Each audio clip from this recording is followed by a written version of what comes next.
भाई, पहले मुझसे वादा करो कि मेरा नाम किसी को नहीं बताओगे और मेरा मजाक भी नहीं बनाओगे। यार, मैं एक दिन घर में अकेला था। मैं भाभी के कमरे में गया। वो सो रही थी और सोते समय उनकी टांगों पर कुछ नहीं था और उनकी पुद्दी साफ साफ दिख रही थी। मेरे शरीर में अजीब सी बिजली दौड़ गई। पूरे शरीर में झंझनाहट सी होने लगी। दिमाग जैसे एकदम सुन्न हो गया। मुझको किसी लड़की की देखने का बहुत मन था। पिक्चरों में तो बहुत देखी थी, पर मैं अपनी आँखों से देखना चाहता था। सोते समय वो मस्त दिख रही थीं, लेकिन उनकी साफ साफ नहीं दिख रही थी। मैंने डरते डरते उनकी टांगों में हाथ लगा दिया। उनकी टांगें खुद ही फैल गईं। विश्वास करो, उनकी बहुत बड़ी थी। मेरा छू के देखने का मन हुआ, पर मैं डर गया। मैंने मोबाइल से उनकी कई फ़ोटो ले लीं। वो मैं आपको भेज रहा हूँ। अब तो हालत ये है कि रात में मेरा खुद ही निकल जाता है। दिन में 2-3 बार उस फ़ोटो को देख के करता हूँ। मुझसे रहा नहीं जाता। मैं क्या करूँ? ओके यार, मैं समझ गया। फ्रेंड, ये बात किसी और से मत कहना।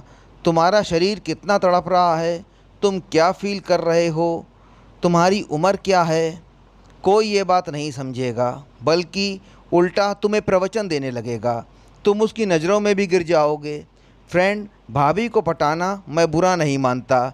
तुमने जो कुछ भी बताया है, उससे ये पता चलता है कि भाभी के शरीर को किसी मर्द की ज़रूरत है। तुम भाभी को पटाकर उन्हें शारीरिक सुख दे सकते हो और उनसे सुख ले भी सकते हो। अब मैं तुम्हें प्रैक्टिकली बता रहा हूँ कि उन्हें कैसे पटाना है। पर यह वीडियो सुन के कुछ चूतिया टाइप के लोग कमेंट करने लगेंगे। उन लोगों के लिए ये चैनल बिल्कुल नहीं है। ये उन लोगों के लिए है जो वास्तव में अपनी जवानी से परेशान हैं। चूतियों के लिए इस चैनल में कोई जगह नहीं है। अब तुम्हारे लिए भाई ने वीडियो बनाया है, तो तुम्हें सब खुल के बताएगा।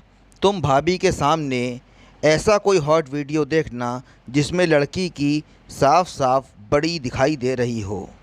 अगर वो तुमसे पूछें कि तुम क्या देख रहे हो, तो तुम इनोसेंट बन जाना और उनसे कहना कि आजकल मुझे ये सब देखने का मन होता है।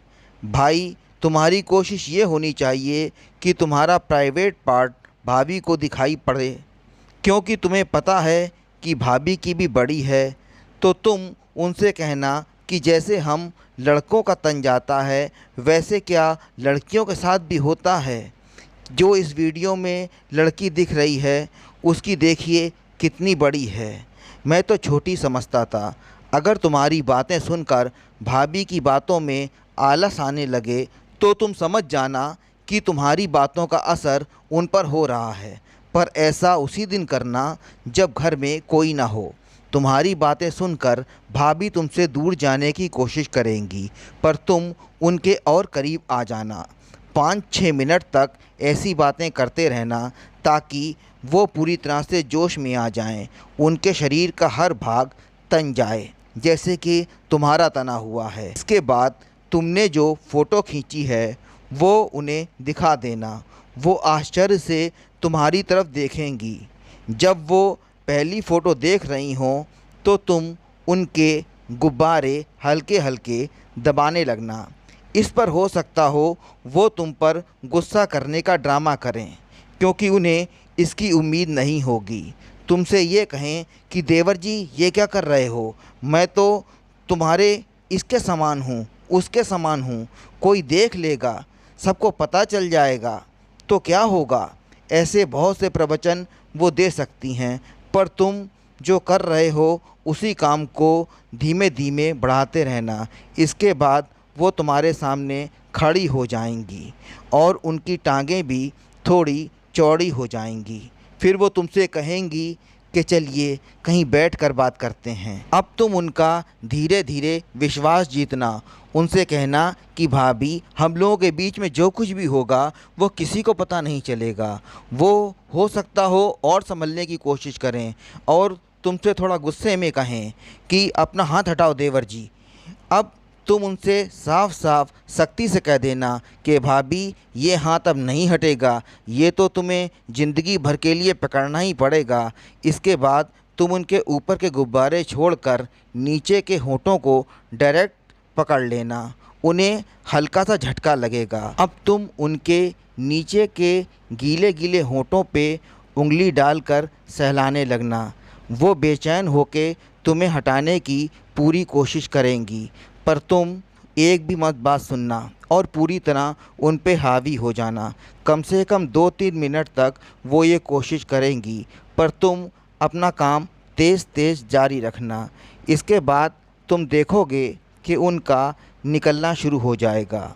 जैसे ही उनका निकलना शुरू हो जाएगा, उनकी तेज़ी धीमे धीमे कम होने लगेगी। थोड़ी देर तक तुम जब उनके नीचे के गीले होंठों पे उंगली करते रहोगे तो उनका भीगना बढ़ता जाएगा और वो तुमसे बचने के लिए टॉयलेट जाने के लिए कहेंगी। अब तुम्हारा ये काम होगा कि तुम्हें किसी भी कीमत पे उनसे ये कहना है कि भाभी तुम कहीं नहीं जाओगी, तुम्हें जो कुछ भी करना है अब तुम मेरे सामने ही करोगी। इस पर भाभी तुम्हें मना करने का ड्रामा करेंगी, लेकिन उनका संतरा इतना ज़्यादा तन गया होगा कि वो ज़्यादा देर तक तुम्हें मना नहीं कर पाएंगी। अब तुम उन्हें पति की तरह समझाना, अरे कुछ नहीं, मैं तुम्हारा पूरा साथ दूंगा। भाभी भैया तो साल में कुछ ही बार आते हैं, वो तुम्हारे संग कितनी बार कर पाएंगे। मैंने तुम्हारी कल देखी थी, बुरा हाल है। बातें करते करते अपने हाथ से उनके संतरे में उंगली करना। अब वो तुम्हें बिल्कुल मना नहीं करेंगी, बल्कि वो आंखें बंद करके इसको एंजॉय करने लगेंगी। इसी बीच हो सकता हो तुम्हारा सब निकल जाए, पर तुम धोखे से भी अलग मत होना। याद रखना, तुम्हारे हाथ में ऐसा एटीएम कार्ड है जिससे तुम जितना चाहो जब चाहो पैसा निकाल सकते हो, पर इसका पिन तुम्हें आज ही सेट करना है। अब तुम खुलकर उनसे कहो, ये मेरा केला चूसो। इसके बाद जब वो मदहोश हो जाएं तो उनका सब कुछ उतार देना। वो हो सकता हो कहें, अरे ऐसे ही कर लो, पर तुम वही करना जो तुम्हें बताया है। फिर तुम उन्हें भाभी की तरह नहीं बल्कि अपनी बीबी की तरह यूज़ करना। उनसे तरीके तरीके की पोजीशन बनवाना। हो सकता हो वो हिचकिचाएं, नखरा करें, मना करें, पर तुम उन्हें पूरी तरह से खोल देना। तुम थोड़ी ताकत भी दिखाना और ज़बरदस्ती पोजीशन बनवाना। तुम जितनी बार उनके संग कर सकते हो उतनी बार करना। अगले दिन हो सकता हो उनके अंदर पवित्रता की भावना जाग जाए और वो तुम्हारी तुड़वा दें। इसके लिए इन सब चीज़ों का एक छोटा सा वीडियो भी बना लेना। पर एक बात याद रखना, अब इन सब के बाद तुम्हारी जिम्मेदारी बढ़ जाएगी, इसलिए उनके सामने गंभीरता और जिम्मेदारी से पेश आना, क्योंकि इसके बाद तुम उनके देवर नहीं पति जैसे हो जाओगे। तुम जब चाहो जहाँ चाहो उंगली कर दो, वो मुस्कुराएंगी। उन्हें पूरी तरह से खुश रखना। उन्हें कभी भी ये फील ना हो कि उन्होंने कुछ गलत किया है और तुम उनके ऊपर बोझ बन गए हो या तुम उन्हें ब्लैकमेल कर रहे हो। फिर तुम देखोगे वो तुम्हारा अपने पति की तरह ख्याल रखेंगी। बॉस, इस दुनिया में 99.9% आदमी ये सब कुछ करता है। कोई बीवी के संग, कोई साली के संग, कोई भाभी के संग, यहाँ तक कि कोई सास के संग भी, पर ऊपर से सब साधु बने फिरते हैं। इसलिए कभी भी अपना और भाभी का रिश्ता भूल कर भी सगे से सगे आदमी को भी मत बताना। वो औरत तुम्हारे मज़े के लिए है, उससे तुम मज़ा लो, पर उसकी इज्जत का ख्याल भी तुम ही रखो। तो अब लाइफ का असली मज़ा लो और बीच बीच में मुझे भी याद करते रहना। तो फ्रेंड्स, इस वीडियो में बॉडी पार्ट्स के नाम को बदल के बोला गया है। वो गलती नहीं है, ऐसा जानबूझकर बोला गया है।